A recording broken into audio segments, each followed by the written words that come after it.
आपसे पिछली मर्तबा मैंने बताया था कि आत्मा क्या चीज है, वो किस प्रकार सच्चित आनंद होता है और किस प्रकार आत्मा की अनुभूति के बाद ही मनुष्य इन तीनों चीजों को प्राप्त होता है। आत्म साक्षात्कार के बगैर आप सत्य को नहीं जान सकते।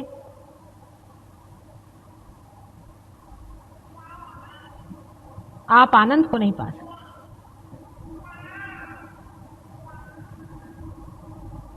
आत्मा की अनुभूति होना बहुत जरूरी है।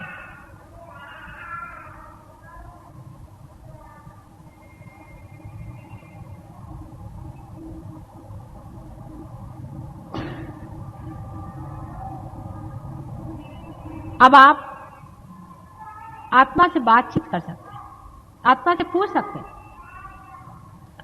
आप लोग अभी बैठे हुए हैं, आप पूछें ऐसे हाथ करके कि संसार में क्या परमात्मा है, क्या वो उन्हीं की सत्ता चलती है? आप ऐसे प्रश्न अपने मन में पूछें, ऐसे हाथ करके पूछिए। देखिए हाथ में कितने जोर से प्रवाह शुरू हो गया।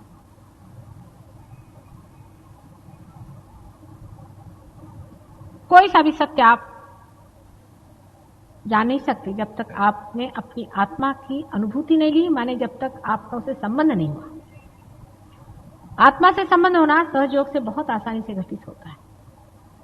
किसी किसी को थोड़ी देर के लिए होता है, किसी के लिए हमेशा के लिए हो जाता है।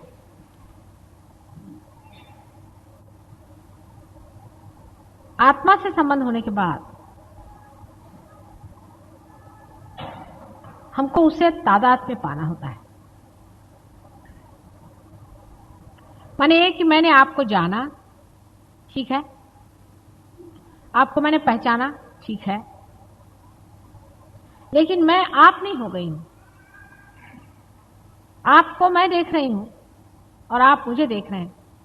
जिस वक्त मैं आपकी दृष्टि से देख सकूं उसी वक्त तादात्म्य होता है।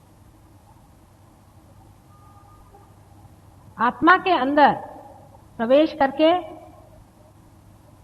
वहां से आप जब सब संसार पर दृष्टि डालते हैं तब कहना चाहिए कि आत्म साक्षात्कार पूर्णतया संपन्न हो। कुंडलिनी का जागरण, उत्थापन तथा भेदन सब कुछ हो गया। जो लोग पार है, सहस्त्रार टूट गया। आप चक्रों के द्वारा अपनी स्थिति और दूसरों की स्थिति को भी बहुत अच्छी तरह से पहचान लेते हैं, उसकी जानकारी होने लगी। लेकिन अभी आप आत्मा से तदाकार नहीं हो, तदाकार नहीं। आत्मा से तदाकार होने के लिए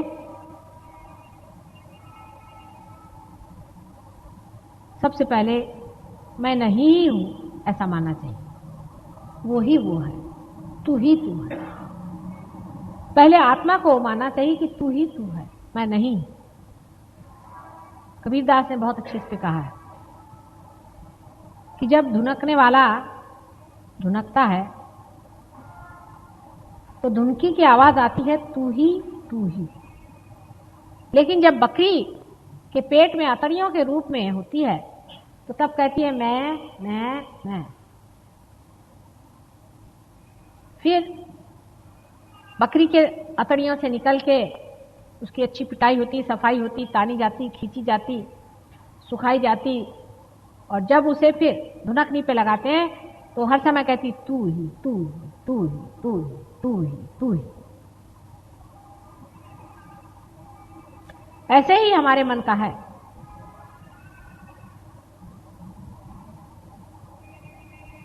मन को खूब अच्छे से देखना चाहिए। देखो तो भला ये मन ये कैसा है, कहां भटकाते रहता है हमको, कहां भटकाते रहा, व्यर्थ की चीजों में हमारा चित्त कहां जाता है। कभी इसको देखते हैं, कभी उसको देखते हैं, कभी इस चीज को देखते हैं, कभी उस चीज को देखते हैं। हर समय हमारा मन किसी न किसी भावना या वासना से भरा रहता था।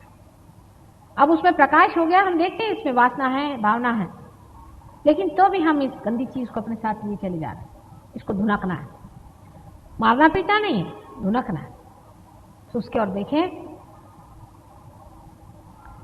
उसके प्रकाश को प्रज्वलित करें कि हे मन देखो, तुम तो परमेश्वर का मंदिर हो ना। परमेश्वर के मंदिर में ऐसी गंदी भावना क्यों आनी चाहिए? इसको तुम बाहर ही रखो, बहुत हो चुका।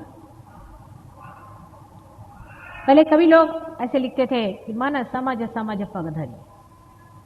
हे मन, दुनिया भर की चीजों के लिए तुम दौड़ते हो, तुम परमात्मा के लिए कब दौड़ोगे? परमात्मा को अपने अंदर कब बसाओगे? तुम्हें ये चिंता रहती है कि मेरे बेटे का क्या होगा, मेरे माँ का क्या होगा, मेरे बाप का क्या होगा। अरे मन, ये तेरे कौन रह चुके? ये कोई तेरे हुए हैं? ये बंद गलत, ये कोई तेरे अपने हैं? उनके लिए क्यों तू हर बार इस तरह से परेशान होते रहा? अपने मन से बात करें। धीरे धीरे इस तरह से मन की सफाई होते होते आत्मा का प्रकाश उसमें प्लावित होने लगेगा। उस प्रकाश से आप में आनंद की लहरियां बहने शुरू हो जाए। धीरे धीरे आप में जड़त्व लाने वाली जितनी भी चीजें हैं धीरे धीरे घटती जाएंगी और आप अपने आत्मा में ही लीन होते जाएंगे। इस वक्त आप कहेंगे कि मैं ही हूं और कुछ, यही भावना रह जाती कि मैं हूं।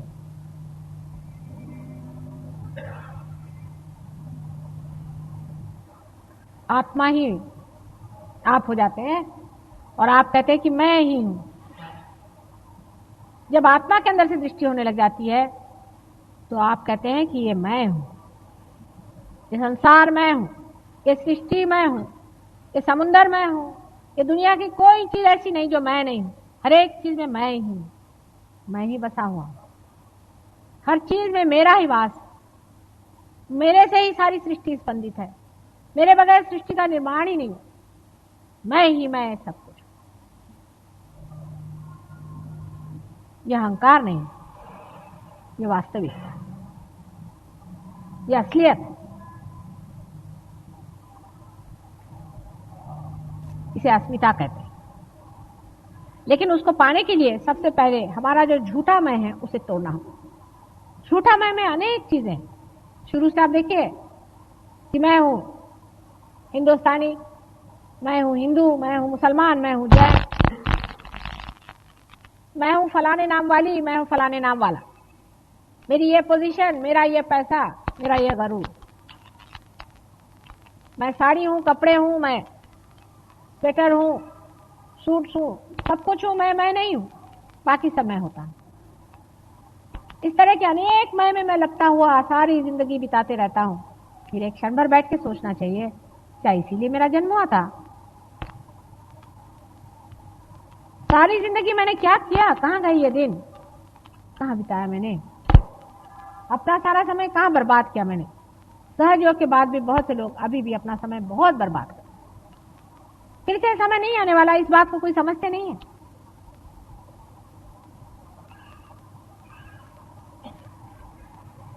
बहुत लोग बर्बाद करते हैं, गलत जगह चले जाते हैं, फिर आके कहते हैं मां मेरा सर पकड़ गया। क्यों ऐसा समय बर्बाद करना है? इसमें रखा ही क्या है? ऐसे तो हजारों लोग अपना समय बर्बाद करते हैं, लेकिन पार होने वाले लोगों को आत्मा में लीन होना चाहिए। सब हो गया, भंडार खोल दिए, दरवाजे खोल दिए, अंदर भी आ गए और अभी आप हाथ पे हाथ धरे बैठे। अब इसे क्या किया जाए? भाई हम आपके लिए खाना बना सकते हैं, आपके मुंह में डाल सकते हैं, अब आपका पचा तो नहीं सकते ना, ये तो आप ही को पचाना है। उसकी कोई मेहनत नहीं है खास। सब चीज के लिए टाइम होता है, इस चीज के लिए टाइम नहीं होता।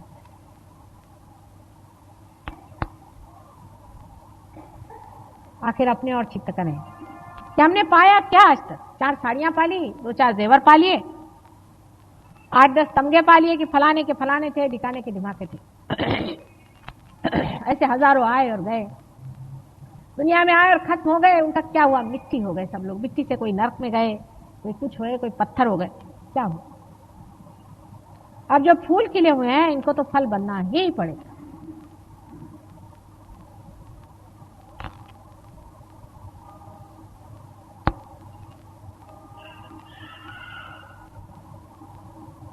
परिपक्वता आनी पड़ेगी अपने विचारों में, अपने संलग्नता में, अपने ध्यान। जीवन अत्यंत सुंदरगर बनाना है तो सुंदरता को अपनाना पड़ता है। उसका जो कुछ असुंदर है, जितना भी अगली है, उसको निकाल फेंकना पड़ता है। लेकिन हम लोग तो अभी भी उसी चीज में थोड़ा थोड़ा लिपटे चले जा रहे हैं। आज एक साहब आए थे तो मेरे साहब कहने मेरे सामने कहने लगे कि मैं सिगरेट पी लूं थोड़ी, माता जी हर्जा तो नहीं। मैंने कहा मुझे क्या हर्जा है, तुमको हर्जा है या नहीं? अरे मेरा क्या हर्जा है, मैं क्या करती हूँ, मैं तो चुपचाप बड़ी देख रही हूँ कि कौन कहाँ है, कैसे चल रहा है। मुझे हंसी आती लोगों को कि अमूल्य को छोड़ के, अनमोल को छोड़ करके ये क्या।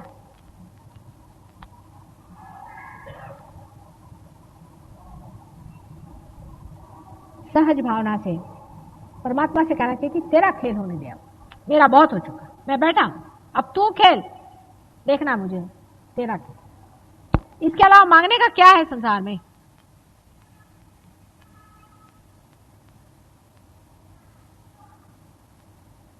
नहीं तो व्यर्थ जंक जिसे कहते हैं वो हम हो जाते हैं। समझ लीजिए कल ये माइक बनाया गया है और इतना खराब हो जाए कि फिर चल ना सके, तो ये कहां जाएगा मालूम है ना आपको?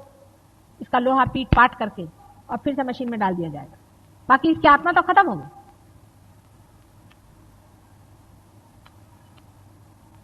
आपका जो इंस्ट्रूमेंट बना है अगर वो इस्तेमाल ना करें आप, तो उसकी एफिशिएंसी पूरी खत्म हो जाएगी कि नहीं? और उसका एंजॉयमेंट क्या रहा? मैं तो आपको एंजॉयमेंट की बात कर रही हूं। किसी के कुछ हो रहा है, किसी के कुछ हो रहा है।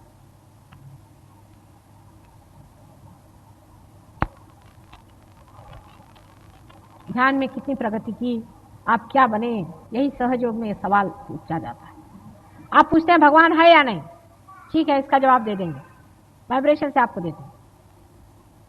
आपके सब सवाल ठीक हो जाएंगे, आपकी तंदुरुस्ती ठीक हो जाएगी, आपकी मानसिक दशा ठीक हो जाएगी, आपके बच्चे ठीक हो जाएंगे, आपकी फाइनेंशियल कंडीशन ठीक हो जाएगी, सब ठीक हो जाएगा। आप भगवान के लिए क्या दे रहे हैं? अरे कुछ देने का नहीं है, लेने का है। आप कहां तक ले रहे हैं उससे? ये सवाल आपने पूछे। क्या हमने सब ले लिया? जितना मां दे रही है उसमें से कितना हमने लिया है? क्या पूरा पूरा ले लिया? सब कुछ क्या पा लिया? अपना रास्ता भटक भटक के हम कहां कहां चले जाते हैं। क्यों ना हम इसे पाले? संसार की चीजें तो चलती ही रहती, इसमें रखा क्या?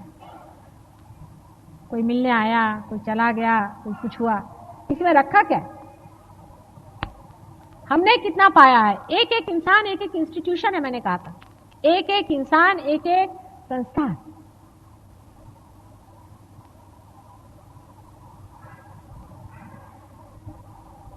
हमारे यहाँ पाटिल आते हैं, आप जानते हैं, एक छोटे से गांव से आते हैं, तालवा नाम का गांव है, छोटी सी झोपड़ी में रहते। उनकी जमीन है थोड़ी बहुत। हर प्रोग्राम में आते हैं कालवा से। उनको भी खेती करनी है, उनके बच्चे हैं काफी, उनको पालना पोसना सब कुछ करना है। हर प्रोग्राम में आते हैं। अपने घर में उन्होंने लगा के रखा है कि सहयोग, माता जी निर्मला देवी का सहयोग। वहां से जितनी ट्रेन जाती है सब देखती। मैंने भी एक बार जाते देखा, मैंने कहा ये कहाँ, ये मैं यहाँ कहाँ आ गई, यहाँ कहाँ मैं विराजमान हूँ। लोगों से पूछा, मैंने कहा यहाँ किसने माता जी निर्मला देवी का सहयोग निकाला? कहले पाटिल का मकान। मैंने कहा हाँ। और धड़ाधड़ वाइब्रेशन वहां से। उनके पास आज हजारों भी रुपया होता तो भी उनकी इतनी इज्जत नहीं होती जितनी उनकी आज इज्जत है उस गांव में। मैं गई थी वहां, सब लोगों ने पैसा ऐसा इकट्ठा करके वहां सारा इंतजाम किया, सब बहुत बढ़िया प्रोग्राम किया। आज उनकी वक्त है, कहीं खड़े होते तो लोग जानते कि कोई खड़ा है कोई चीज। आखिर पाने का क्या है? चार जेवर पहनने से भी कौन बड़ी आपकी शोभा होने वाली है? लोग तो पीठ पीछे हंसते ही आपको करके, महामूर्ख है ये लोग। आपने मानवता में कितना पा लिया, आपने अपनी कितनी कीमत पा ली है, यही असली बात है। वहां से लोग जाते वक्त उनके घर को भी नमस्कार करते। मनुष्य की पहचान उसके बाहरी में कुछ नहीं होती है, अंदर ही होती है। आपको मैं शास्त्री जी का उदाहरण देती हूँ। शास्त्री जी बहुत थोड़े समय के लिए जीवित रहे और जब उनकी मृत्यु हुई तो उनके अर्थी को लेकर के हम सभी लोग गए थे, मैं भी थी उसी में। तो जो कलश थे, अर्थी तो कोई दिखाई नहीं देती थी, शास्त्री जी तो बिल्कुल ही नहीं दिखाई देती, सिर्फ थोड़ी सी अर्थियां थी उसमें, एशेस, वो एक कलश में रखी थी। उस कलश को देखने के लिए हर जहां से ट्रेन जा रही थी रास्ते भर लोग खड़े थे लालटेन लेकर। तो ट्रेन धीरे धीरे जाती थी, सब उस कलश के दर्शन के लिए बस नमस्कार करें, सब उसको नमस्कार करें। और जब वो अर्थियां समर्पित हो गई गंगा जी में, उसके बाद वो सब पहले में वो कलश गए कहां, पता नहीं कहां पड़े थे। वो खोजने से भी नहीं मिले, पता नहीं कहां पड़े गए। लोगों ने कहा जान दो, हटा, कहीं चले गए होंगे, किसी ने चुराए भी नहीं। तो एक बैलगाड़ी थी उसके नीचे में पड़े, वहां से उठा के लाए। मैंने कहा देखो, इन कलशों को ही अभी तक नमस्कार करते आए, वहां से ट्रेन धीरे धीरे धीरे चलती आई, हजारों मील से लोग आकर के उस कलश के दर्शन करें, और उस कलश में से फिर दूसरे वो एशेस ही थे ना, वो जैसे विसर्जित हो गए तो वो उस कलश को किसी ने पूछा भी नहीं, किसी काम का भी नहीं, कोई अर्थ ही नहीं रहा उसमें, एकदम यूजलेस चीज, उसकी कोई कीमत ही नहीं रही। किसी ने उसको सजाया भी नहीं, संवारा भी नहीं, देखा भी नहीं, वहां नीचे में फेंक दी, बैलगाड़ी के नीचे में, वो कहीं दबदुबा जाते, खत्म हो जाते। और जब उसको उठा के लाए, लोगों ने कहा इसे कहां रखे, बेकार की चीज इतनी बड़ी कहां उठा ले जा रहे, फेंक दो इसको गंगा जी, क्या रह गए। ऐसे ही आपके शरीर का, आपके व्यक्तित्व का है। मृत्यु से पहचान होती है मनुष्य की, उसे जानना चाहिए हर एक आदमी को मृत्यु आता ही है, इसी वजह से। उसकी परख कैसी होगी, उसके परख के लिए मृत्यु आती है। मृत्यु के वक्त है, किसी के लिए 2 आदमी रोते हैं, किसी के लिए 10 आदमी रोते हैं, किसी के लिए 25 आदमी रोते हैं। कोई कहता है मेरा पति मर गया, कोई कहता है मेरी माँ मर गई, कोई कहता है मेरा बाप।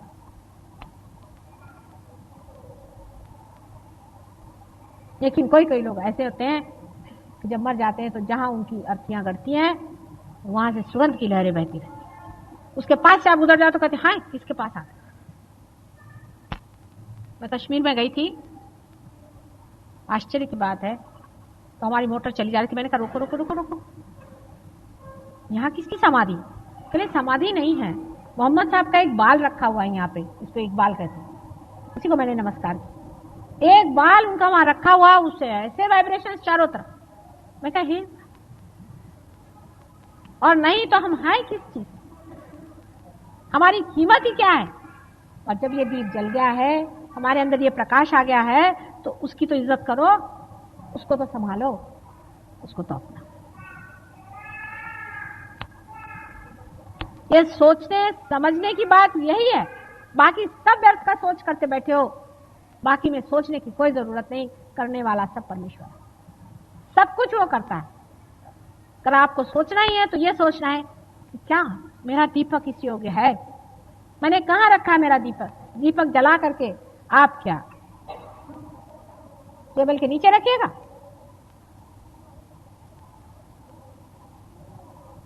ये कौन सा तरीका? इसका मापदंड अपने और ले लेना चाहिए, इसको सोच लेना चाहिए कि हमने अपनी मानवता कहां तक जगाई, उसको कितना हमने मैनिफेस्ट किया है, कितना हमारे मानवता का प्रकाश फैला है, दुनिया क्या कहती है हमारे लिए। आप लोग मुझे मानते हैं ना मां, और गुरु भी मानते हैं, ठीक है, फिर मेरे जीवन की और भी तो दृष्टि करें, कभी सोचें।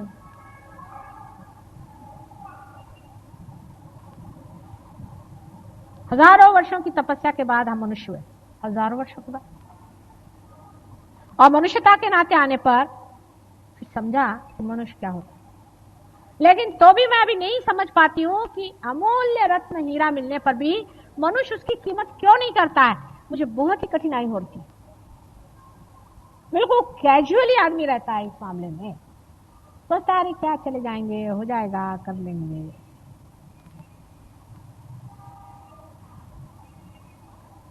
कारण यह है, हीरे का मूल्य आप बाजार में जाके पूछ सकते हैं, इसके लिए कोई बाजार नहीं। इसका बाजार आप ही का हृदय, आप ही का मन, आप ही का संतोष, आप ही का विचार, सब कुछ आप ही के अंदर, आप ही से अपनी ही संतोष की बात है। अपने ही में आप खेलते हैं, अपने में आप जागते हैं, अपने में आप रहते हैं, अपने ही में मजा लेते हैं, और ये सारे जो अपने हैं उनके साथ आप रचते हैं, उन्हीं के अंदर विराजते हैं। एक आदमी कहता कि देखो एक सहयोगी है हमारे यहाँ, है एक आदमी, और एक है कि वो ऐसा है। क्या आप सहयोग को बदनाम कर रहे हैं या उसको सुनाम दे? लोग क्या कहें?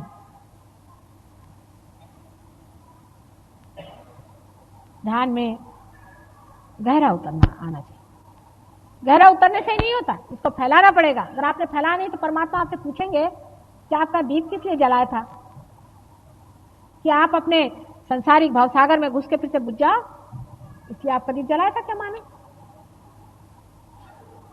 आप किस लिए मां के पास गए थे? जागृति क्यों करने के लिए गए थे? किस वजह से?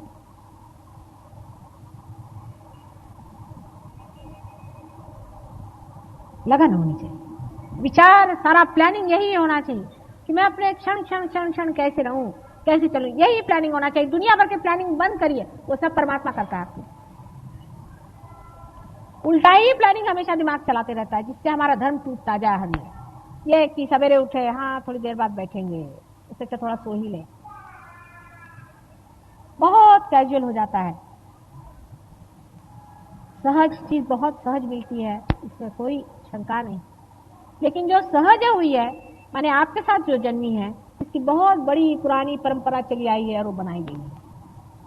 उसकी आप कीमत नहीं समझते हैं, उसको आप नहीं नाप सकते हैं कि ये कैसे हुआ, कैसे कुंडलिनी बनाई गई, कैसे चढ़ाई गई, कैसे आपको आत्म साक्षात्कार हुआ।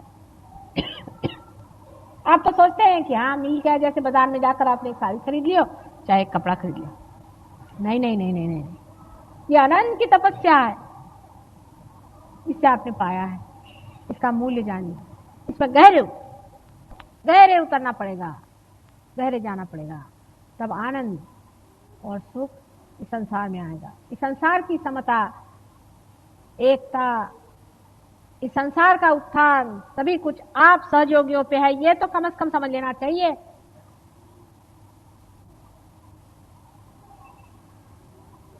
इसकी जिम्मेदारी समझ करके आगे बढ़ा जाए।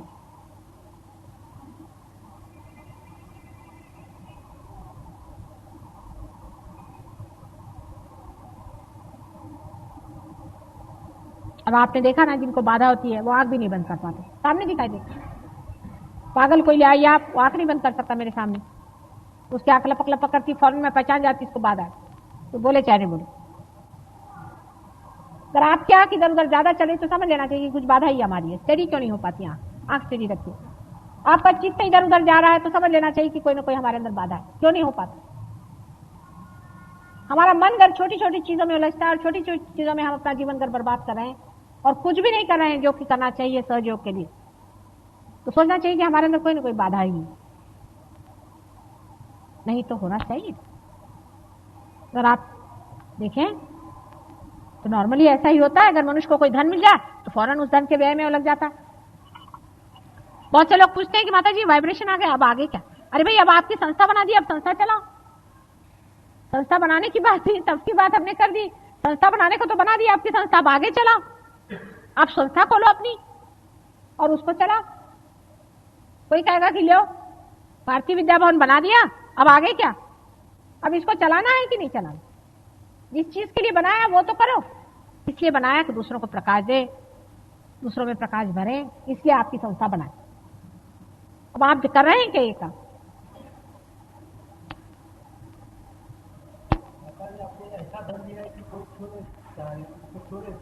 हाँ, पर अब बांटो तो सही, बांट के देखो कितना बढ़ता है। ऐसा तो है धन दिया उन्होंने, इसमें कोई शक नहीं, पर बांटते फिरो, पागल के जैसे बांटो, देखो तो सही कितना बढ़ता है।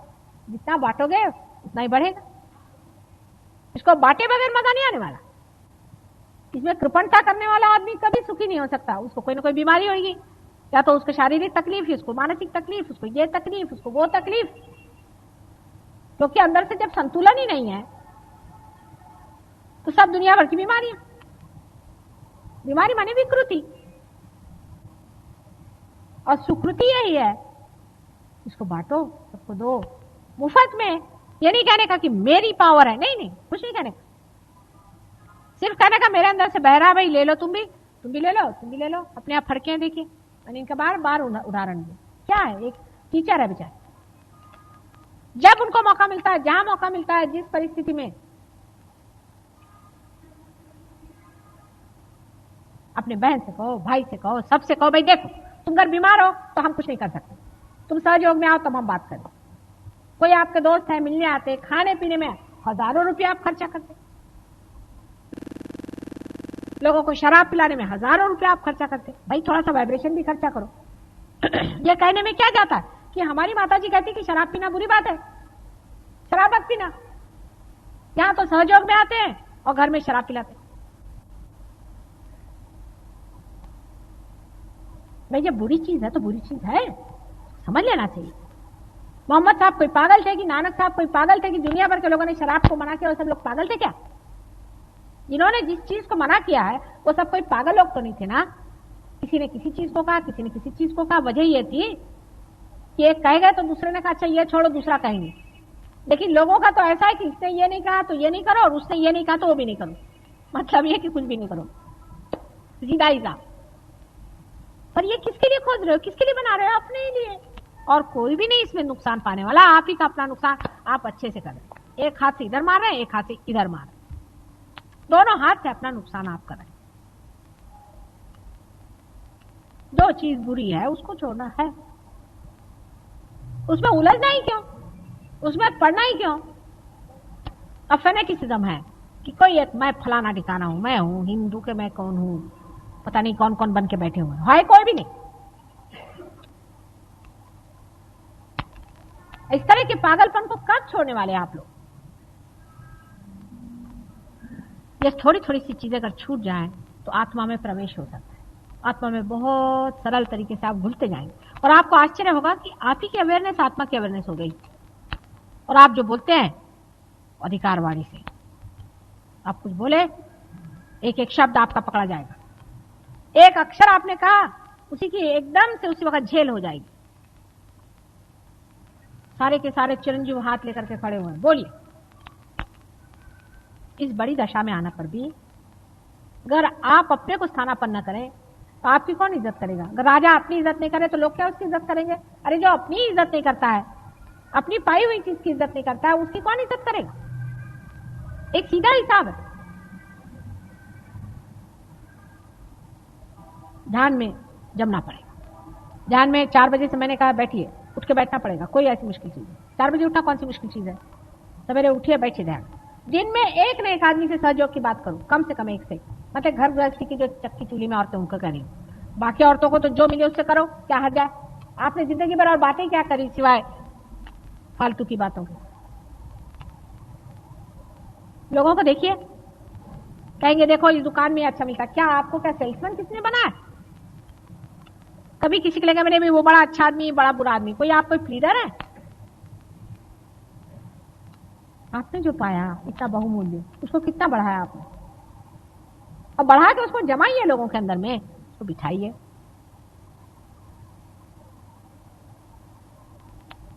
जब आप करना शुरू कर देते तो परमात्मा साक्षात उस पर उतर आते। गंगा बहने लगती है आपके चरणों से। और ऐसे आदमी की जब मृत्यु होती है तब देखिए जिस मिट्टी में वो दफनाया जाता है उसकी एक एक मिट्टी फूल बन जाती है। इतना सुगंध सारे संसार के लिए बड़ी बड़ी चीज हो जाती है। वर्षों तक उस पे दीप जलते हैं, लोग याद करते हैं कि हो गए इन्होंने कौन से बड़े भारी तोफखाने लगाए थे। फकीरों जैसे रहे वो, चाहे जैसे भी रहे, फिर काहे को फिर भटकते? अब सब धर्म आप सब समझाना पड़ेगा। रियलाइजेशन से पहले मैं कोई धर्म की बात नहीं करती हूँ, रियलाइजेशन के बाद सारे ही धर्म अपने अंदर बिठाने पड़ेंगे। 10 कट्टरता भी बड़ी बुरी चीज है। मैंने यहां तक देखा लोग मोहम्मद साहब को बुरी भला कहते हैं, सहयोगी लोग कहते हैं। आश्चर्य होता है मुझे, आपको किसने दिया रियलाइजेशन? आपके पेट में कौन बैठा हुआ है?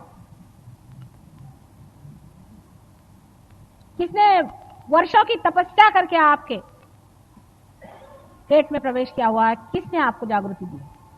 आज्ञा पे कौन बैठा हुआ है? आपने बनाई थी ये सब चीज। जिन्होंने तपस्विता से अपने को लोहे जैसे जीवन में से इस तरह से अपने को बनाया, एक स्वर्ण जैसे जो तप करके निकले, और जिन्होंने आपके लिए सारा ये कार्य किया, उनको आप मना करने वाले कौन होते हैं भाई? कौन होते? वो तो मेरे अंग प्रत्यंग होते, मेरे सर आंखों पर वो। मुझे बड़ा आश्चर्य होता है कि उनको क्रिटिसाइज करने में आप कौन होने वाले हैं? आप क्या है?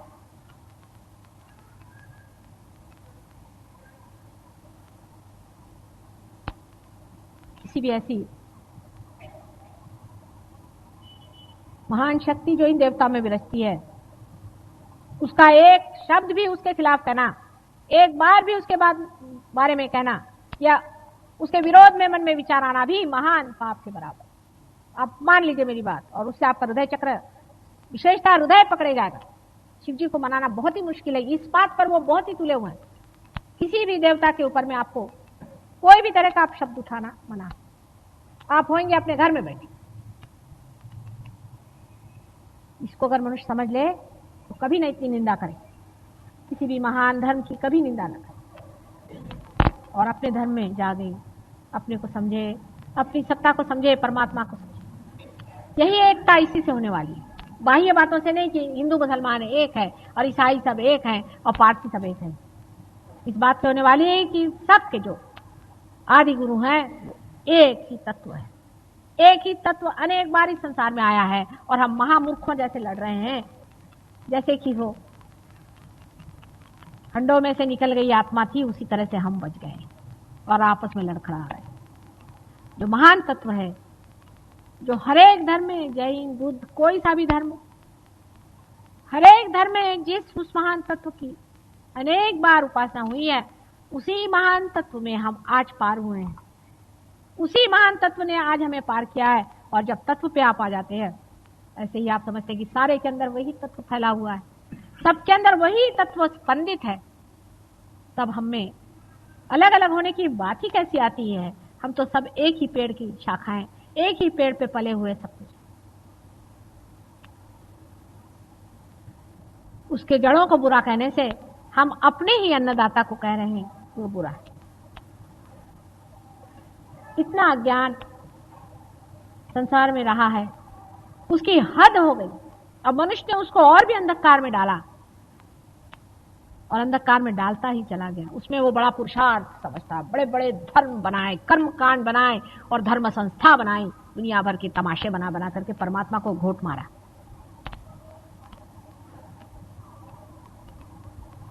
किसी भी महान धर्म के खिलाफ बोलते वक्त सोचना चाहिए कि तुम हो कौन, किस खेत की मूली हो, तुम क्या बोलते हो, ये सोच ले। लेकिन अगर एक दूसरी बात सोचे कि उस महान सागर जो अनेक किनारों पे जाकर के स्पंदित हुआ है, वही सागर हम हैं, क्योंकि हम उसके अंदर के बूंद हैं, उसी में मिले हुए हैं, तो सोचिए कितनी विशालता अंदर लगती है। वही सागर अनेक बार, जिस सागर ने अनेक लहरों से और अनेक अनंत धर्म स्थापन किए, उसी सागर के हम एक अंश हैं। ये सोच लेने से देखिए कितनी विशालता हृदय में फैल जाती है, हृदय कितना महान हो जाता है, और सारा संसार कैसे अपना ही लगता है।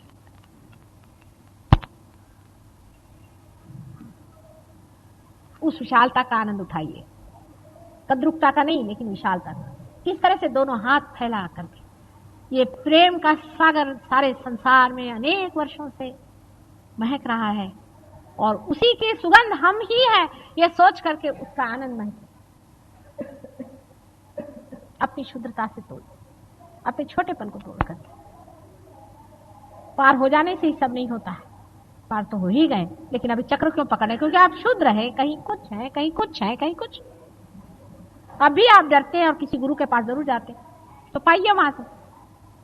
झूठ से हम दूर भागे, तभी सत्य हमारे ऊपर आएगा। हम झूठ को माने हुए कभी सत्य नहीं आ सकता।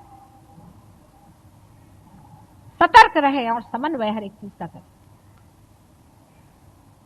सब चीज की और समनत्व से देखे। समनत्व ये शब्द देखना चाहिए कि तत्वतः चीज क्या है। तत्वतः जो कुछ हितकारिणी है, जो वाइब्रेटिंग है, वो सब ठीक है। ऊपर का जो कुछ है सो व्यर्थ है। इन विचारों से चलें, अपने मन की सफाई करें। धीरे धीरे आप देखिए रोज के व्यवहार में आप पीछे हट करके सोचिए, क्या मैं ये सहज योग में कर रहा हूं, क्या असहज में। फौरन पता हो जाएगा। कोई मुश्किल काम नहीं। आपकी तो एक एक उंगली सहज घूमनी चाहिए। आपकी एक एक बाल की जरा सी रेखाएं भी जो बदलती हैं वो भी सहज होनी चाहिए। हर एक चीज में सहज का कंपन होना चाहिए। हर चीज से सहज ही का आवरण खुलता जाना चाहिए। ऐसा जीवन जब बनेंगे, ऐसी जब विशेष तरह के मेरे बच्चे होंगे, तभी मैं कृतार्थ हूं। क्या मेरे जीवन काल में ये हो सकेगा? आप चाहे तो क्षण में हो सकता है और नहीं चाहे तो नहीं। इसीलिए माँ भी आपके सामने हारी बैठती है, भगवान भी आपके सामने झोली फैलाता है, क्योंकि इसकी स्वतंत्रता जो आपको दे चुके हैं। दी हुई चीज ली नहीं जाती, और लेकर के भी क्या करेंगे। आपको पूर्ण स्वतंत्रता है। आप जब चाहे आए, जब चाहे जाए, जो करें सो करें। इसका कोई बंधन नहीं। सहयोग में किसी चीज का बंधन नहीं है। किसी भी चीज का बंधन नहीं है। आपका अपने विवेक का बंधन अपने ऊपर डालिए तो आपका विवेक जागृत होगा।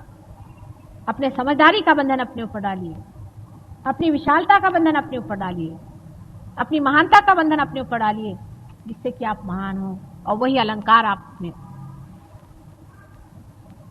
को संवारे, उसी से आप सौंदर्य में उतरें, उसी से सारा संसार देखे, कहे कि हा हा हा, ये क्या जीव, ये क्या एक ज्योति, पता नहीं कहां से आई, इसको किसने दिया। तो आपके माँ का भी नाम होगा, नहीं तो कौन जानेगा।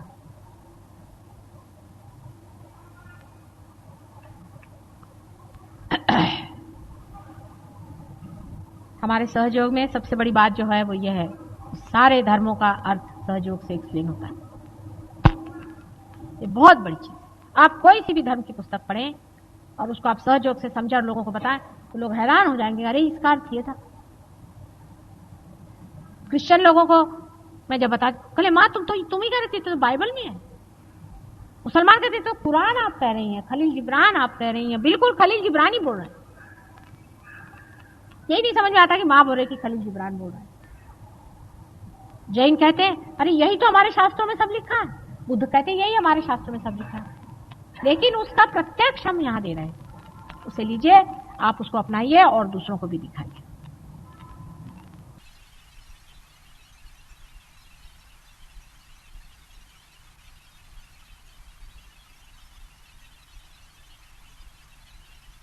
This is a recording of the advice given by Her Holiness Mataji Nirmala Devi on 10th January 1978 at Bharatiya Vidya Bhavan. कि वो संसार में क्यों आया है, वो ये सोचता भी नहीं है कि मैं ये संसार में किस लिए आया हूं, परमात्मा ने मुझे क्यों बनाया, आखिर मुझे क्या करना चाहिए, मेरे जीवन का अर्थ क्या है। खाना पीना, बच्चे पैदा करना और मर जाना, यही क्या मेरे जीवन का आखिरी लक्ष्य है। आपसे पिछली मर्तबा